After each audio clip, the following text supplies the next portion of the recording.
Hello students, good morning. Biology class में आप सभी का स्वागत है। हम 12th क्लास के लेसन नंबर 9 एंजाइम के बारे में अध्ययन कर रहे थे। इस लेसन के अंतर्गत आज नेक्स्ट टॉपिक है बेटा एंजाइमों का वर्गीकरण अर्थात क्लासिफिकेशन ऑफ एंजाइम। एंजाइमों का जो वर्गीकरण किया गया है वो अंतर्राष्ट्रीय जैव रसायन संघ के द्वारा किया गया है। अंतरराष्ट्रीय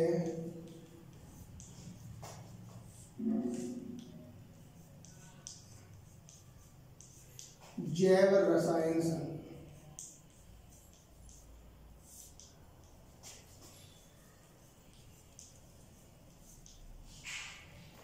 तो जो एंजाइम है इन एंजाइमों को 6 वर्गों में बांटा गया है। कितने वर्गों में? 6 वर्गों में।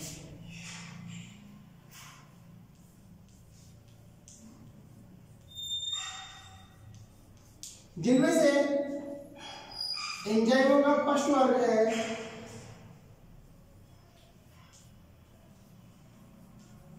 Oxido reductase.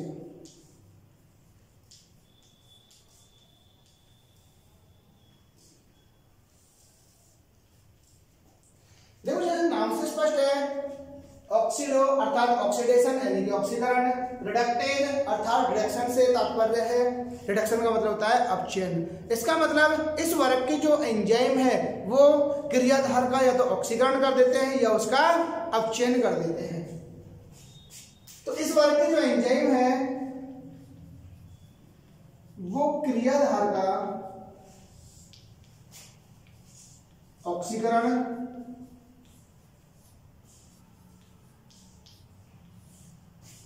या अपचयन करते हैं। तो हम कह सकते हैं यहां पर कि एंजाइमों का वह वर्ग जो क्रियाधार का या तो ऑक्सीकरण कर दे या अपचयन कर देता है वो किस वर्ग के एंजाइम कहलाते हैं? ऑक्सीडो रिडक्टेज वर्ग के एंजाइम कहलाते हैं। फॉर एग्जांपल जैसे ऑक्सीडेज,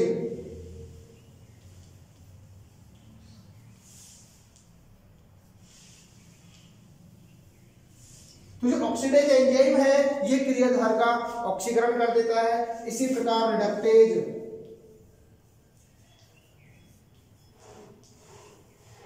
और जो रिडक्टेज एंजाइम है ये क्रियाधार का अपचयन कर देता है।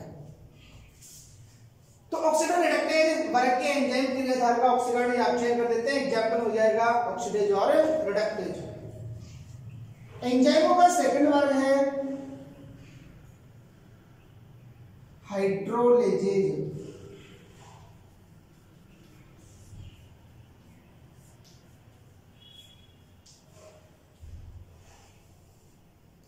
देखो नाम से स्पष्ट है बेटा, हाइड्रोलेजेज अर्थात इस वर्ग के जो एंजाइम है वो जल की उपस्थिति में जो क्रियाधार है उस क्रियाधार का जल अपघटन कर देते हैं। तो ये क्या करते हैं? जल की उपस्थिति में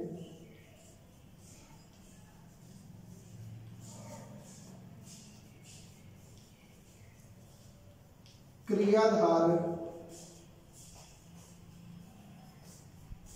का जल अपघटन करते हैं।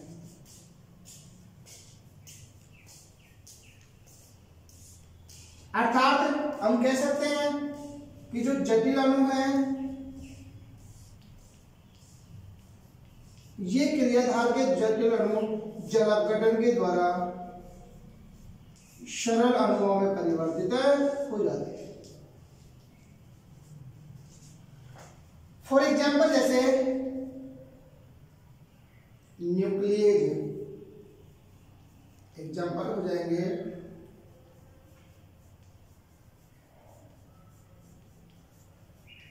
न्यूक्लियेज,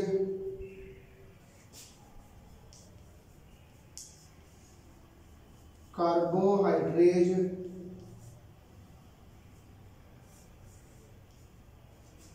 एस्टरेज, इनोलेज इत्यादि। तो हम कह रहे थे कि हाइड्रोलाइजेज जो श्रेणी के जो एंजाइम है वो जल की उपस्थिति में क्रियाधार का जलावकरण कर देते हैं, अर्थात क्रियाधार के जो जटिल अणु है उन जटिल अणुओं को सरल अणुओं में परिवर्तित कर देते हैं। फॉर एग्जाम्पल जैसे न्यूक्लियस है, कार्बोहाइड्रेट है, एस्ट्रेज, इनोलेज, ये सारे एंजाइम हाइड्रोलाइजेज श्रेणी के एंजाइम कहलाते हैं। एंजाइमों का थर्ड वर्ग है बेटा तीसरा,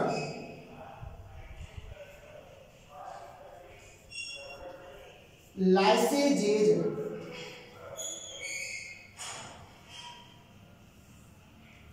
देखो इस वर्ग के एंजाइम भी क्रियाधार का जलावकरण करते हैं, लेकिन हाइड्रोलाइजेज एंजाइम जल की उपस्थिति में क्रियाधार का जलावकरण करते हैं, और जो लाइसेजेज एंजाइम जो वर्ग के जो एंजाइम है ये एंजाइम जल के बिना अर्थात जल की अनुपस्थिति में क्रियाधार का जलावकरण करते हैं। तो यहां पर हम कह सकते हैं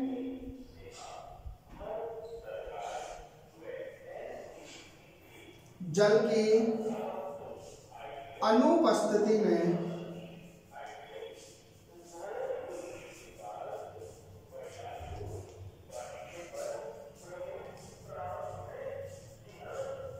क्रियाधार का जलावकरण करते हैं। फॉर एग्जाम्पल जैसे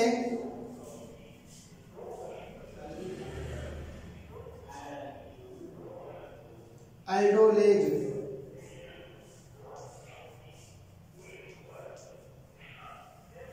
इस वर्ग के जो एंजाइम है उसका एग्जाम्पल हो जाएगा एल्डोलेज।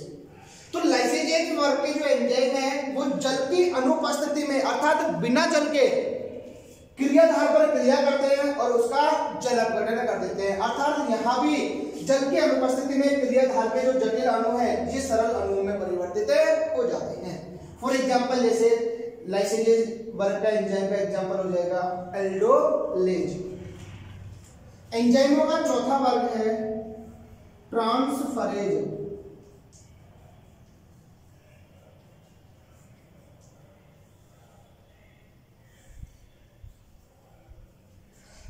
जैसे कि नाम से स्पष्ट है ट्रांसफरेज अर्थात इस वर्ग के जो एंजाइम है वो क्रियाधार के किसी समूह का दूसरे क्रियाधार पर स्थानांतरण करने का कार्य करते हैं। तो यहां हम कह सकते हैं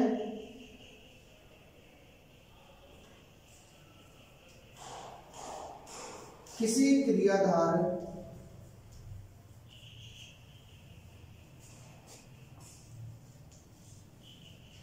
के समूह का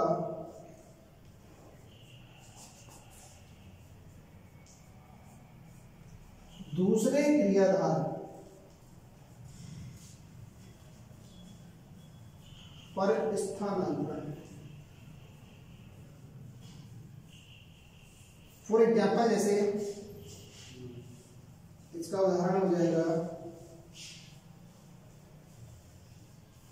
ट्रांसफॉस्फेटेज,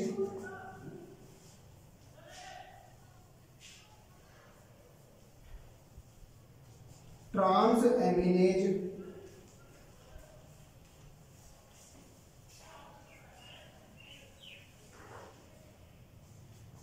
तो देखो एंजाइमों का चौथा वर्ग है ट्रांसफरेज।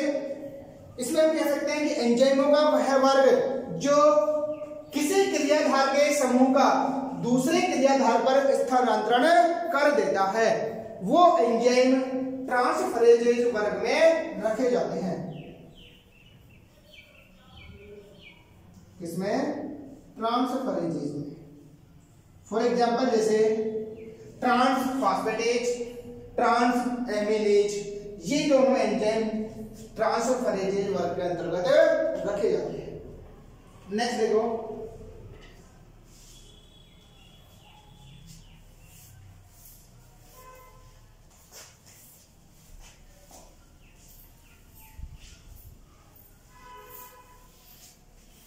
एंजाइमों का पांचवा वर्ग है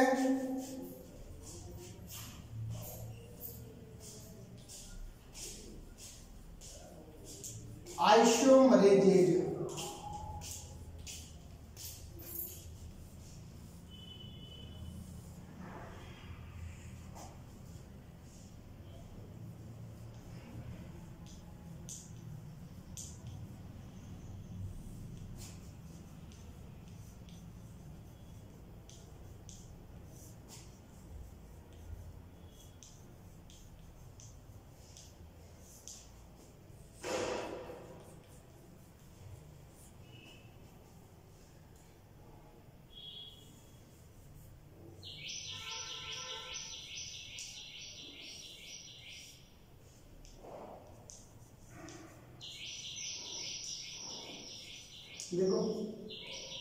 एग्जाम्पल हो जाएगा इसका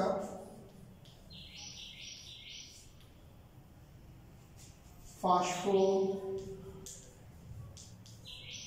हेक्सो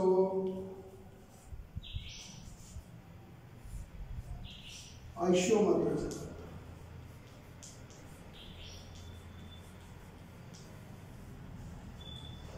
तो एंजाइमों का पांचवा वर्ग है आइसोमरेजेज वर्ग। इस वर्ग के जो एंजाइम हम कह सकते हैं कि एंजाइमों का वह वर्ग जो क्रियाधार पर क्रिया करके उसका क्या कर देता है, समावयवीकरण कर देता है। अर्थात जो क्रियाधार है उस क्रियाधार पर क्रिया करता है एंजाइम, और क्रिया के पश्चात जो क्रियाधार है उसका समावयवीकरण कर देते हैं।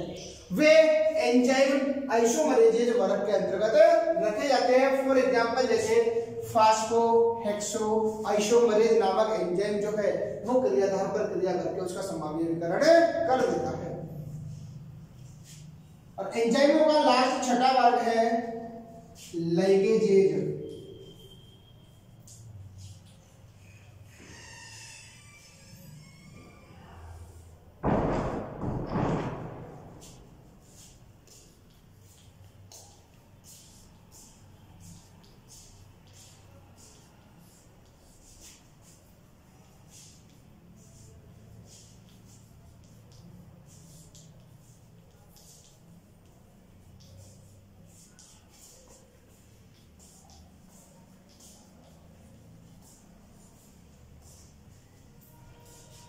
इसका एग्जांपल हो जाएगा पाइरुवेट,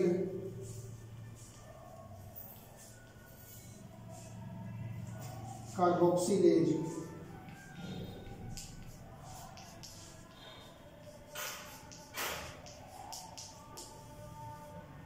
देखो एंजाइमों का नेक्स्ट वर्ग है लाइगेजेज। लाइगेशन का अर्थ होता है बेटा जोड़ना। लाइगेशन का अर्थ क्या होता है, जोड़ना। इसका मतलब इस वर्ग की जो एंजाइम है वो सरल अणुओं को आपस में सह संयोजक बंधों के द्वारा जोड़ते हैं, और सह संयोजक बंधों के द्वारा जोड़कर जो सरल अणु है उनके द्वारा जटिल अणुओं का निर्माण कर देते हैं। तो इस वर्ग के एंजाइम है जैसे पाइरुवेट, कार्बोक्सिलेट। तो जो पाइरुवेट कार्बोक्सिलेज एंजाइम है, यह पाइरुवेट कार्बोक्सिलेज एंजाइम सरल अणुओं के द्वारा जो जटिल अणु उनका निर्माण करता है, अर्थात लाइगेजेज वर्ग के अंतर्गत रखे जाते हैं। तो ये थे एंजाइमों के 6 वर्ग।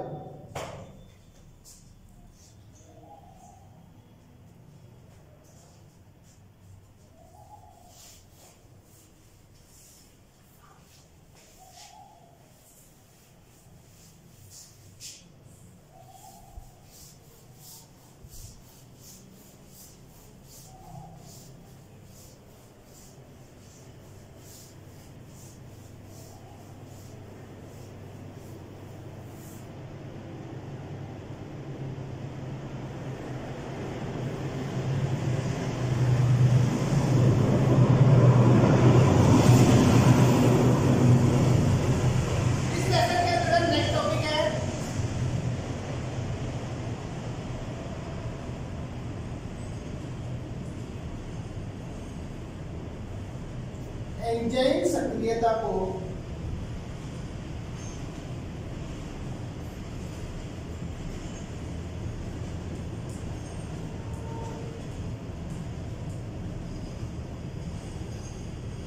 प्रभावित करने वाले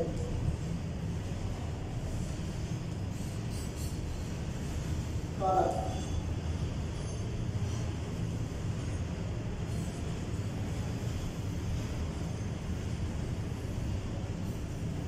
एंजाइम सक्रियता को प्रभावित करने वाले कारक।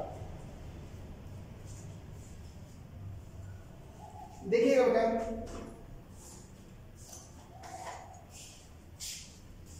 हम पढ़ चुके एंजाइमों की क्रियाविधि के बारे में, उनकी एक्टिविटी के बारे में, कि जो एंजाइम है वो किस प्रकार एक्शन होता है, किस प्रकार वो कार्य करते हैं।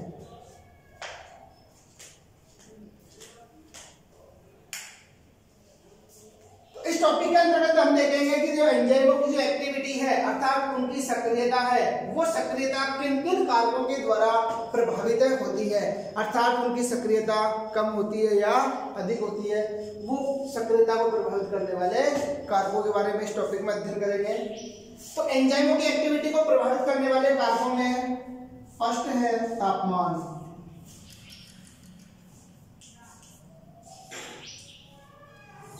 हम पढ़ चुके बेटा पिछले वीडियो के अंतर्गत कि जो एंजाइम है वो प्रोटीन प्रकृति के होते हैं। एंजाइम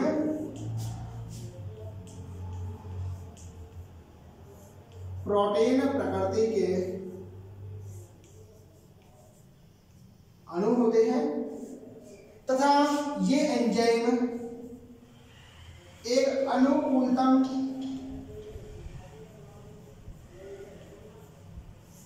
ताप यानी कि 25 से 35 डिग्री सेंटीग्रेड ताप पर ये क्रियाशील होते हैं। क्या होते हैं? क्रियाशील। यदि इस तापमान से 10 डिग्री सेंटीग्रेड तापमान बढ़ता है तो एंजाइमों की जो एक्टिविटी है अर्थात जो क्रियाशीलता है वो लगभग दोगुनी हो जाती है अर्थात तो बढ़ जाती है। लेकिन यदि तापमान बहुत अधिक हो जाता है, तापमान क्या हो जाए? बहुत अधिक हो जाए तो एंजाइमों की जो सक्रियता है, तो एंजाइम सक्रियता वो घट जाती है। लेकिन यदि तापमान कम हो जाए यानी जो अनुकूलतम तापमान है 25 से 35 डिग्री सेंटीग्रेड, इसे 25 से 35 डिग्री सेंटीग्रेड तापमान से ताप यदि कम हो जाता है तो भी एंजाइमों की सक्रियता घट जाती है।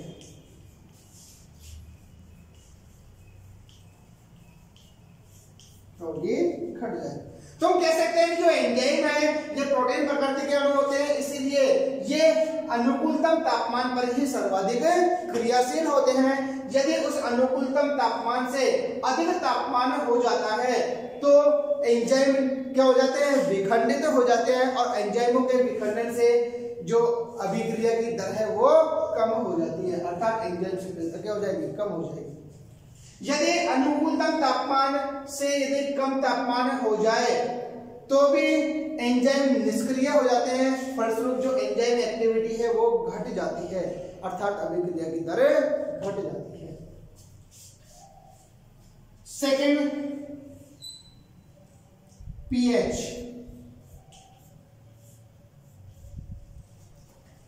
देखो जो एंजाइम है ये एंजाइम 5 से 7.5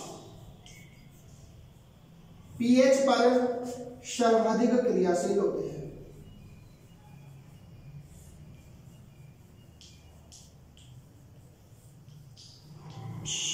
तो एंजाइमों की जो क्रियाशीलता के लिए अनुकूलतम पीएच है वो 5 से 7.5 पीएच यानी 7.5 पीएच तक होती है। यदि इस पीएच से मान कम हो जाता है या अधिक हो जाता है तो इस पीएच से यानी 5 से यदि कम मान हो जाएगा तो एंजाइम एक्टिविटी कम हो जाएगी। यदि पीएच का मान 7.5 से अधिक हो जाता है तो भी एंजाइम सक्रियता कम हो जाती है। क्या होगा बेटा? एंजाइम सक्रियता घट जाती है या कम हो जाती है। तो पीएच भी एंजाइम एक्टिविटी को क्या करता है? प्रभावित करने का कार्य करता है।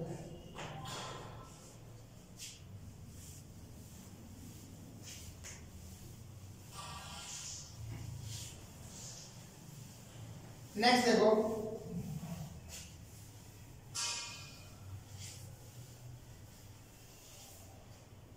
एंजाइम एक्टिविटी को प्रभावित करने वाला तीसरा कारक है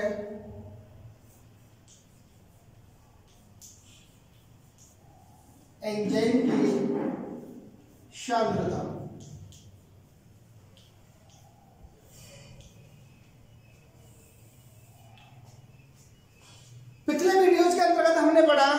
एंजाइम है ये एंजाइम अभिक्रिया की दर को बढ़ा देते हैं, जिससे एंजाइम की उपस्थिति में अभिक्रिया शीघ्र संपन्न हो जाती है। तो जैसे जैसे हम जो अभिक्रिया हो रही है उस अभिक्रिया में यदि हम एंजाइम की सांद्रता बढ़ा देते हैं तो अभिक्रिया की दर बढ़ जाती है, और यदि हम अभिक्रिया में एंजाइम की सांद्रता घटा देते हैं तो अभिक्रिया की दर घट जाती है। तो हम कह सकते हैं कि जो अभिक्रिया की दर है, अभिक्रिया की दर एंजाइम सांद्रता के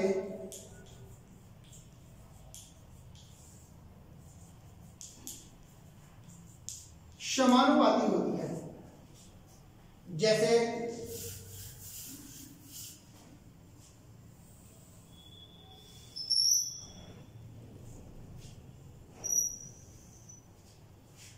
यहां पर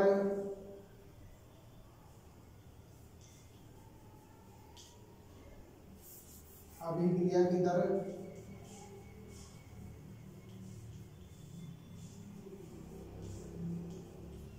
एंजाइम सांद्रता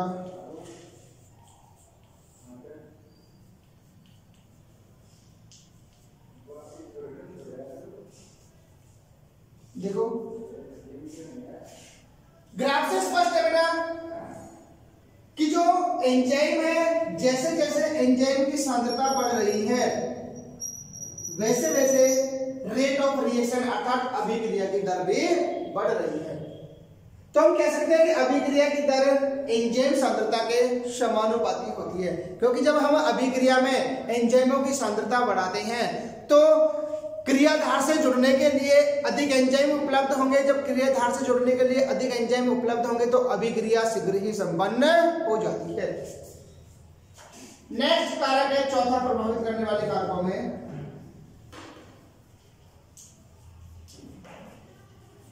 क्रियाधार की सांद्रता।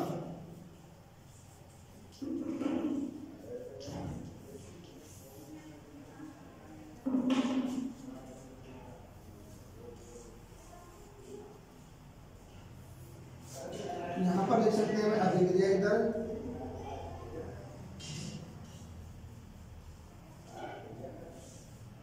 अभिक्रिया की दर, यहां पर क्रियाधार की सांद्रता,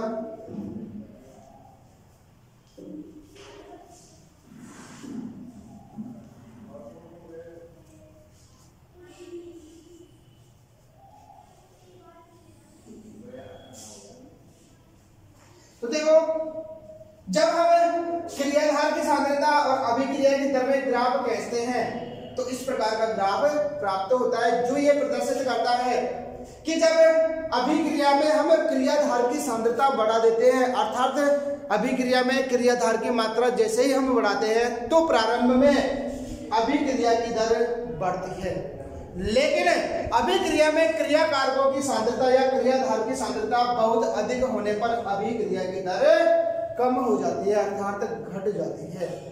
क्योंकि जब क्रियाधार की सांद्रता बढ़ती है तो क्रियाधार से जुड़ने के लिए एंजाइम अणु उपलब्ध नहीं हो पाते, फलस्वरूप क्रियाधार की अधिक सांद्रता के कारण अभिक्रिया की दर घट जाती है। लेकिन प्रारंभ में जैसे ही हम अभिक्रिया में क्रियाधार बढ़ाएंगे तो उस समय अभिक्रिया की दर बढ़ती है, क्योंकि जैसे क्रियाधार की सांद्रता में बढ़ाते हैं तो एंजाइम अणु उस क्रियाधार से जुड़ते हैं और अभिक्रिया की दर को बढ़ा देते हैं। लेकिन क्रियाधार की बहुत अधिक सांद्रता होने पर एंजाइम अणु क्रियाधार से जुड़ने के लिए उपलब्ध नहीं हो पाते, कम होते हैं, इसलिए अभिक्रिया की दर घट जाती है। नेक्स्ट प्रभावित करने वाला कारक है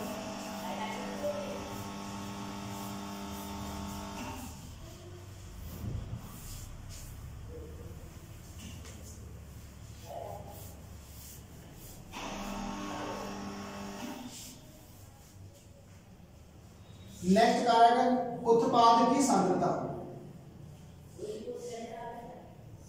उत्पाद की मात्रा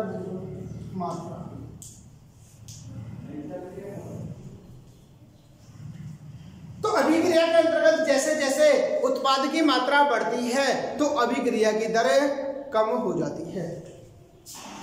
तो हम यह कह सकते हैं कि उत्पाद की मात्रा बढ़ने पर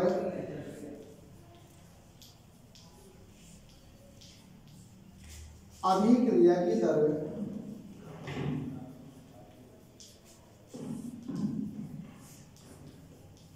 कम हो जाती है।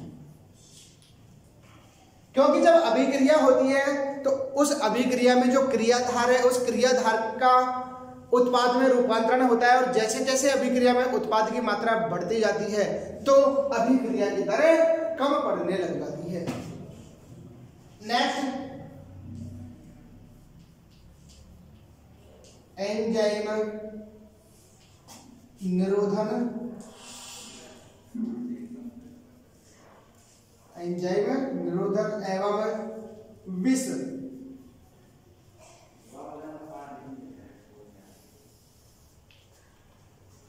तो एंजाइम निरोधक की परिभाषा के तौर पर हम कह सकते हैं कि ऐसे पदार्थ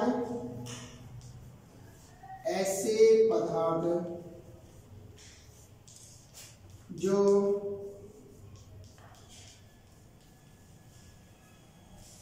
एंजाइम की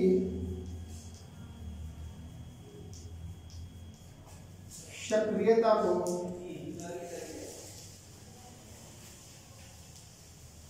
कम कर देते हैं।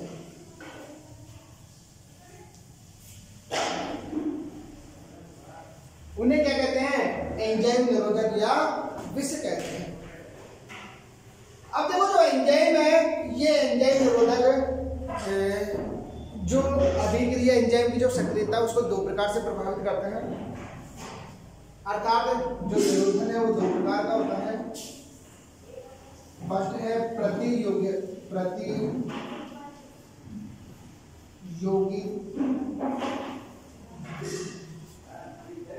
कॉम्पिटिटिव अर्थात प्रतियोगात्मक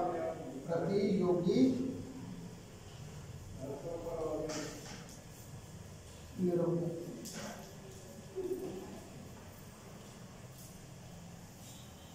तो देखो फर्स्ट है कॉम्पिटिटिव अर्थात प्रतियोगितात्मक।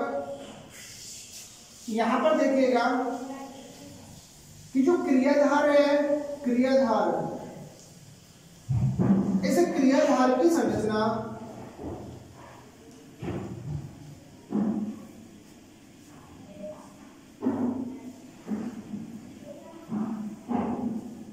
निरोधक के समान होती है।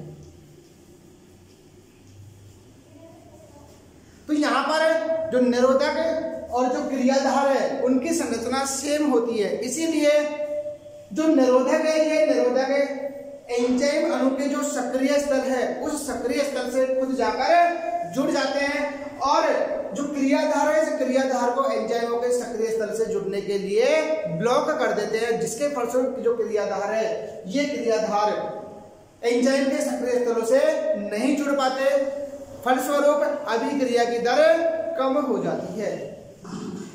फॉर एग्जाम्पल जैसे हम देखें कि जो मैलोनिक अम्ल है, मैलोनिक अम्ल ये सक्सेनिक अम्ल का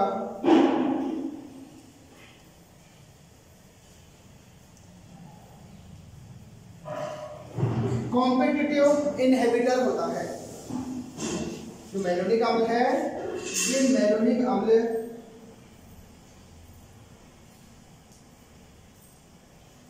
सक्सेनिक अम्ल का प्रतियोगितात्मक निरोधक होता है। ठीक है, तो जब हमें यदि अभिक्रिया में इस मैलोनिक अम्ल की सांद्रता बढ़ा देते हैं, जो अभिक्रिया है इस अभिक्रिया में मैलोनिक अम्ल की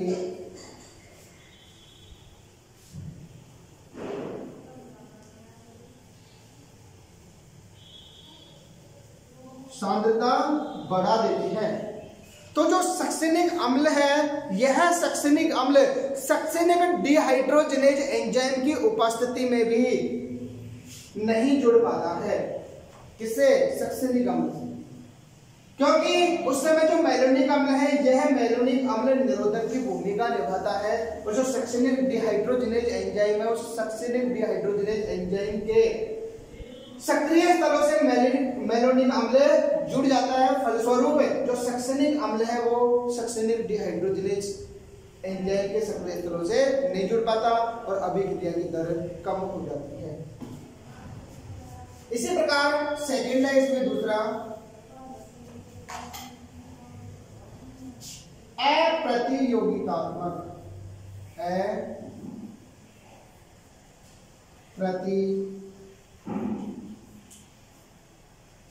योगिता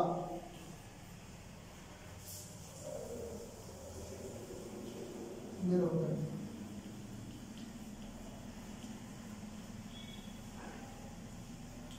ये है नॉन कॉम्पिटिटिव अर्थात अप्रतियोगितात्मक। तो इसका मतलब कि यहाँ पर जो निरोधक अणु है यह निरोधक अणु एंजाइम से जुड़ने के लिए किसी प्रकार की प्रतियोगिता नहीं दर्शाता है, अपितु तो यहाँ पर जो निरोधक अणु है ये निरोधक सीधे ही एंजाइम अणु से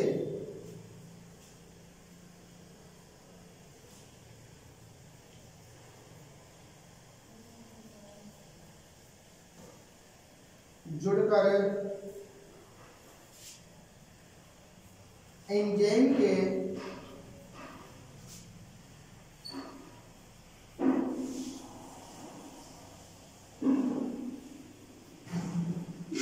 सक्रिय स्थल में परिवर्तन कर देता है।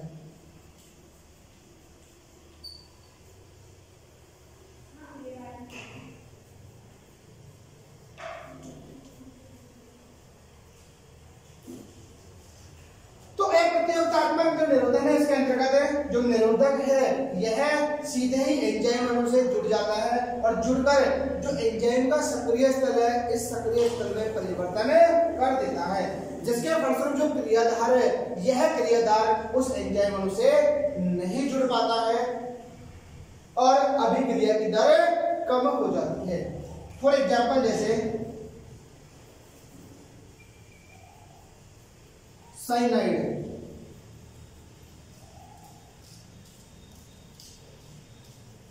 Hg+2, तो ये अभिक्रिया के लिए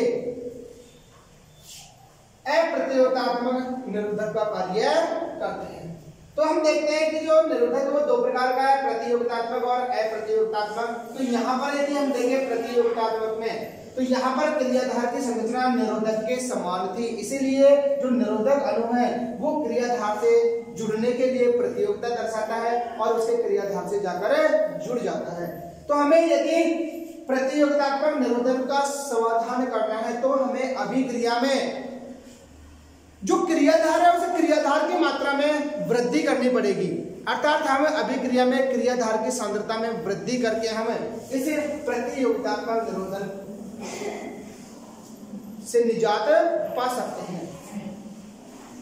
लेकिन यदि हमें प्रतियोगितात्मक निरोधक का निवारण करना है तो हमें जो एंजाइम अणु है यानी कि एंजाइम सांद्रता, तो अभिक्रिया में एंजाइम सांद्रता में वृद्धि करनी पड़ेगी, जिसके फलस्वरूप जो एंजाइम है ये एंजाइम क्रियाधार से जुड़ेंगे और अभिक्रिया में वृद्धि हो जाएगी। तो ये थे एंजाइम सक्रियता को प्रभावित करने वाले कारक। इस वीडियो में इतना ही। Thank you.